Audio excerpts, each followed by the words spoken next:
Hello friends, आप Mukesh Goyal. I hope कि आप बहुत अच्छे हैं। और फ्रेंड्स, आज हम बहुत एक इम्पोर्टेंट टॉपिक है वेस्ट मैनेजमेंट के बारे में बात करेंगे। जो अपशिष्ट होता है उसका प्रबंधन के बारे में बात करेंगे। ये क्वेश्चन आया था सेंट्रल पॉल्यूशन कंट्रोल बोर्ड के एग्जाम में, ये क्वेश्चन आया था। तो इसमें 3 स्टेटमेंट दिए गए और ये पूछा गया कि इसमें कौन से स्टेटमेंट के बारे में हम क्या राय है, गलत या सही के बारे में। और इसका आंसर है कि इसमें तीनों के तीनों जो स्टेटमेंट्स हैं वो सही है। पहला स्टेटमेंट क्या कह रहा है? The largest fraction of the gases generated when the organic matter present in municipal solid waste decompose in a sanitary landfill are methane and carbon dioxide। Basically ये कह रहा है कि जो ऑर्गेनिक मैटर होता है जो म्यूनिसिपल सॉलिड वेस्ट के अंदर MSW जिसको शॉर्ट में बोल देते हैं, वो जब डिकम्पोज होता है ना, तो उसके अंदर ज़्यादातर जो चीज़ गैस निकलती है वो मीथेन और कार्बन डाइऑक्साइड निकलती है। तो ये बात बिल्कुल ठीक है, इसमें कोई दोहराई की बात नहीं है, क्योंकि लैंड फिलिंग में ज़्यादातर जो गैसेज हैं वो मीथेन और कार्बन डाइऑक्साइड ही निकलती है। उसके बाद में सेकंड आपको स्टेटमेंट दिया गया है for effective composting of municipal solid waste. Initial जो CN रेशियो है, यानी कि कार्बन और नाइट्रोजन का रेशियो है वेस्ट का, वो 26 से 32 होना चाहिए, 26 to 32 होना चाहिए। यानी कि CN रेशियो का मतलब कार्बन और नाइट्रोजन का रेशियो की बात कर रहा है।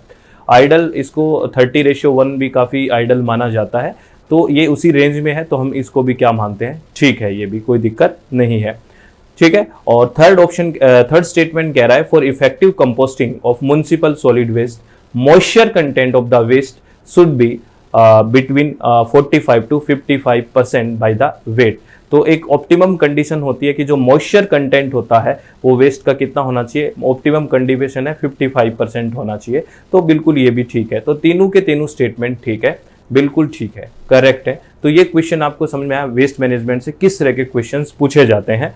तो इसको हम वेस्ट मैनेजमेंट के बारे में बात करते हैं आराम से, शांति से।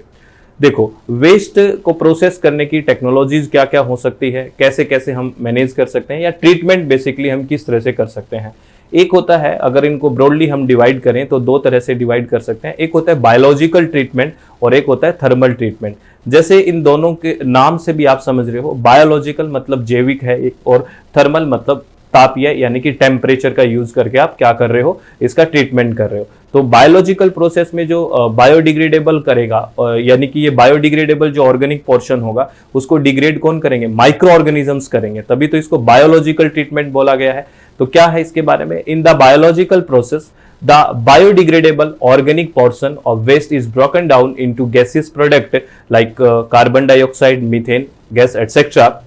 and water molecules, leaving behind carbon rich byproduct called compost. अगर इस तरह का बायोलॉजिकल प्रोसेस होता है तो उसमें आपको पता है गैसियस प्रोडक्ट क्या क्या निकलेंगे, जो हमने बात की, कार्बन डाइऑक्साइड और मीथेन निकलेंगे और वाटर मॉलिक्यूल भी निकलेगा। और बेसिकली जो उसके अंदर कार्बन रिच जो बाई प्रोडक्ट बन गया है, जो सह उत्पाद बनेगा, वो क्या बनेगी, कंपोस्ट बनेगी।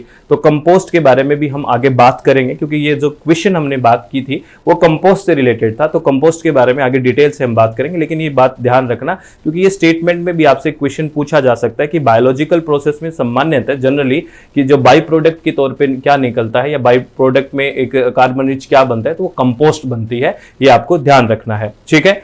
और ये जो बायोलॉजिकल एक्टिविटीज जो भी होंगी, जो प्रोसेस में जो एक्टिविटीज चलेगी, ये किस पे डिपेंड करेगा, किस पे, आपको पता है कार्बन नाइट्रोजन का जो रेशियो है CN रेशियो पे डिपेंड करेगा, pH वैल्यू पे भी डिपेंड करेगा। तो हम बात करेंगे कि कितने pH वैल्यू होनी चाहिए, किस कंडीशन में अच्छा काम होगा, ये भी हम बात करेंगे। क्योंकि जब आपसे CN रेशियो के बारे में क्वेश्चन पूछ लिया गया है तो आपसे ये भी पूछ सकते हैं कि pH की वैल्यू कितनी होनी चाहिए, तो वो हम बात करेंगे। मॉइस्चर कंटेंट के बारे में हमने बात देखी उस क्वेश्चन में, और सप्लाई ऑफ ऑक्सीजन, ये सब पे डिपेंड करता है बेसिकली जो बायोलॉजिकल एक्टिविटीज होंगी, जो प्रोसेस चलेगा उसमें।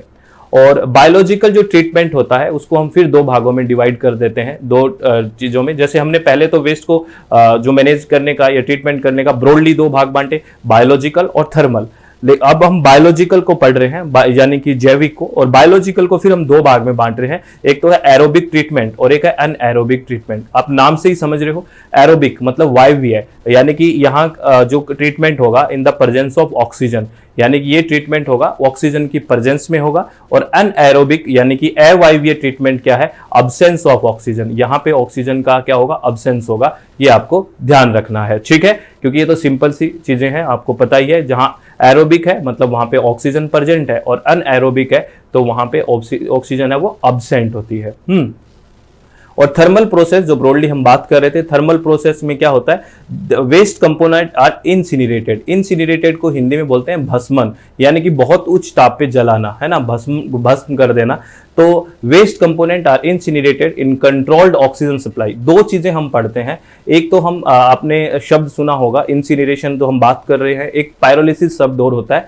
बेसिकली इन दोनों में डिफरेंस भी आपसे पूछा जा सकता है, क्योंकि यूज दोनों में ही टेम्परेचर क्या होता है, ताप का होता है, पायरोलिसिस में भी और इंसिनरेशन में भी। डिफरेंस ये होता है कि इंसिनरेशन जब हम करते हैं तो वहां पे कंट्रोल्ड ऑक्सीजन सप्लाई होता है, यानी कि ऑक्सीजन की प्रेजेंस में बेसिकली होता है, ऑक्सीजन की सप्लाई की जरूरत होती है। जबकि पायरोलिसिस जो होता है वो अब्सेंस ऑफ ऑक्सीजन या ऑक्सीजन की बहुत कम मात्रा में वो बेसिकली होता है, बहुत अब्सेंस की तौर पे ही रहता है। तो ये आपको बेसिक डिफरेंस भी पायरोलिसिस और इंसिनरेशन में पूछा जा सकता है। तो थर्मल प्रोसेस में अगर इंसिनरेशन की बात करें तो कंट्रोल्ड ऑक्सीजन सप्लाई होती है, so the maximum heat energy can be recovered without causing the air pollution.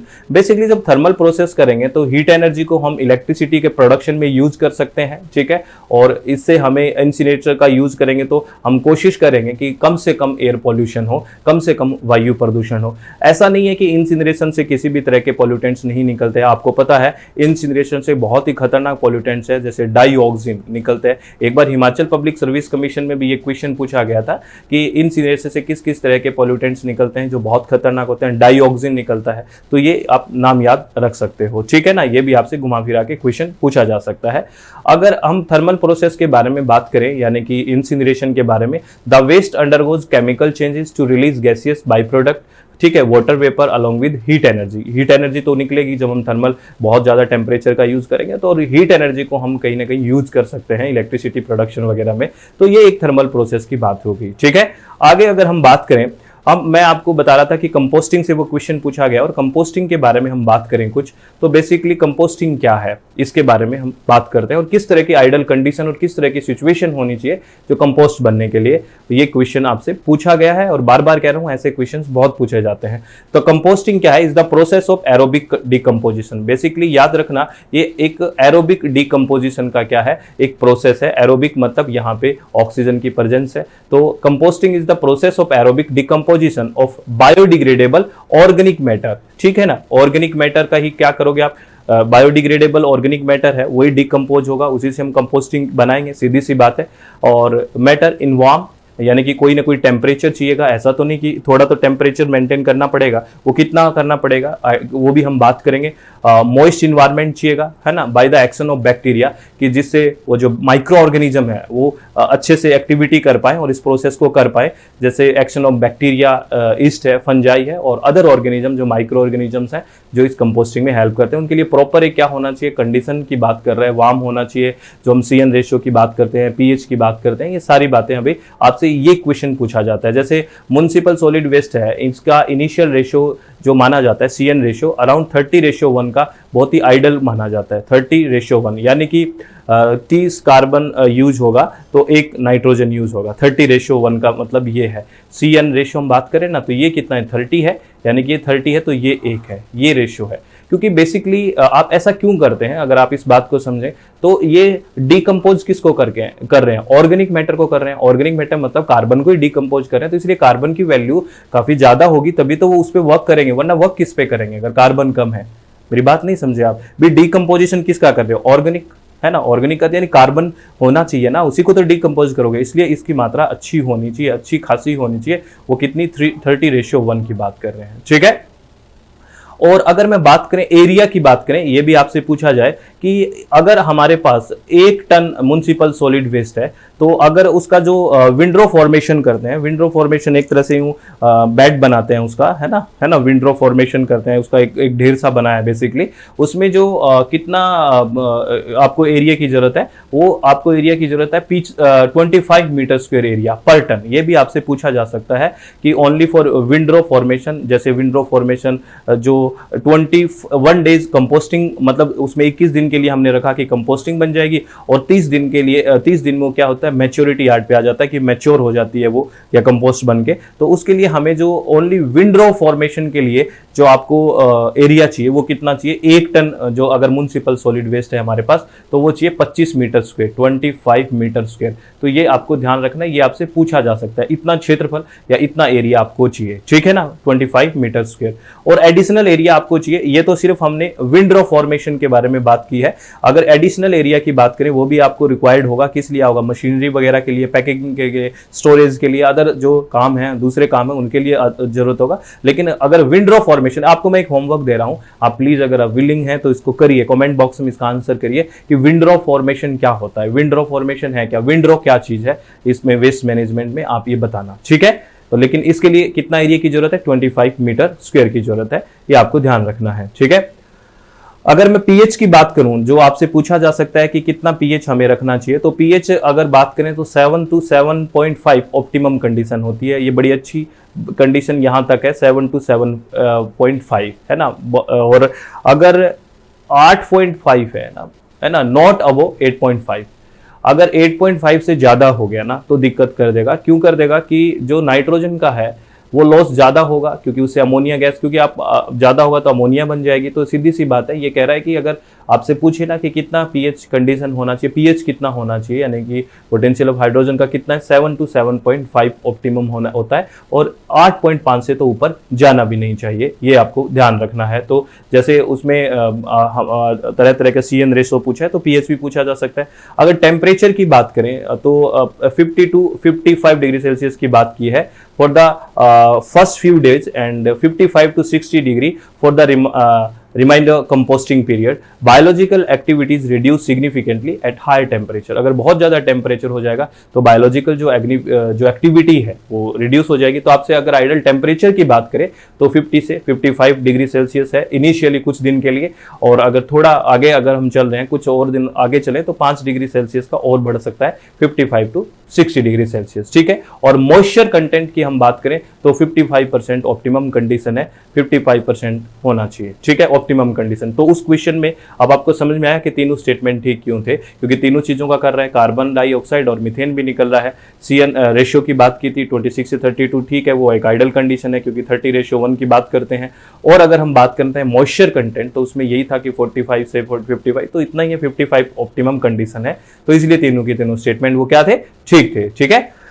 और अगर ये देखें, ये थोड़ा सा आप याद रख लेना, ये बिल्कुल याद रखना कि अगर कोई रैपिड कंपोस्टिंग करनी है तो इनिशियल शियर रेशियो है ना, वो 30 तो बिल्कुल आइडल है, एकदम बिल्कुल आइडल कंडीशन है। लेकिन रेंज 26 से जो 32 है वो रैपिड कंपोस्टिंग के लिए, जो उस क्वेश्चन में दिया हुआ बड़ा अच्छा मतलब रहेगा, कंपोस्टिंग रैपिड रहेगा। और CN रेशियो अगर काफी ज्यादा है ना, ग्रेटर देन 30 है, यूं मानो CN रेशियो, तो इसका मतलब क्या है कि इससे 30 से ज्यादा है, तो यहाँ पे एक तरह से नाइट्रोजन कम है, क्योंकि 30 से काफी ज्यादा होता हुआ जा रहा है। तो ये देखो, ये है, तो ये काफी ज्यादा है, 30 से ज्यादा है, तो ये तो कंटेंट ज्यादा है, ये कम हो गया, इसका मतलब तो यही है, काफी कम हो गया। तो अब क्या करेंगे, अब हम इसको ठीक करने के लिए थोड़ा सा नाइट्रोजन के सोर्स हैं वो इसमें मिला देंगे, add nitrogen source like sewage sludge मिला देंगे, स्लेटर हाउस वेस्ट एक्सेट्रा कुछ भी मिला देंगे, ग्रीन कोई भी चीजें हैं, प्लांट का लीव्स वगैरह मिला देंगे। तो उसमें क्या है, नाइट्रोजन कंटेंट होता है। तो नाइट्रोजन बैलेंस तो करना ही है कि बिल्कुल नहीं कि आपको बिल्कुल की नहीं चाहिए, तो ये कर सकते हैं। अगर हमारा जो CN रेशियो है वो 30 से बहुत बहुत कम हो चुका है, तो इसका सीधी सी बात है, अगर ये बहुत कम हो चुका है तो यहाँ पे कार्बन कंटेंट अब आपके पास कम हो गया। अगर कार्बन कंटेंट रहता है तो आपको कोई सोर्स जैसे स्ट्रॉ है ना, शॉडस्ट है, पेपर है एक्सेट्रा, ये सब आपको इसमें मिलाना पड़ेगा, ठीक है, जिससे कार्बन के वैल्यू बढ़ जाए। और फॉर द जो राइप कंपोस्ट प्रोडक्ट है उसके अंदर CN रेशियो है वो कितना होना चाहिए, 16 से 20 इज द बेस्ट। तो ये भी आपसे पूछा जा सकता है कि जो पका हुआ है राइप कंपोस्ट प्रोडक्ट है उसमें CN रेशियो कितना है, 16 से 20 है, वो बेस्ट रहता है, ठीक है। तो ये सारी चीजें आपको वेस्ट मैनेजमेंट में बेसिकली याद रखनी है, बहुत इंपॉर्टेंट कुछ फैक्चुअल इंफॉर्मेशन है वो ध्यान रखें प्लीज, ठीक है। लेकिन हाँ, इतना भी टेंशन नहीं लेनी है कि पता नहीं पागल हो जाए, हमें चित्त को तो शांत रखना है। आप बिल्कुल अपने चित्त को शांत रखें, किसी भी तरह की टेंशन ना लें, खुश रहें, अच्छे से बिल्कुल बढ़िया रहें, ठीक है। तो ऑल द वेरी बेस्ट, बहुत बहुत धन्यवाद, thank you, thanks a lot friends, बहुत बहुत धन्यवाद सभी का।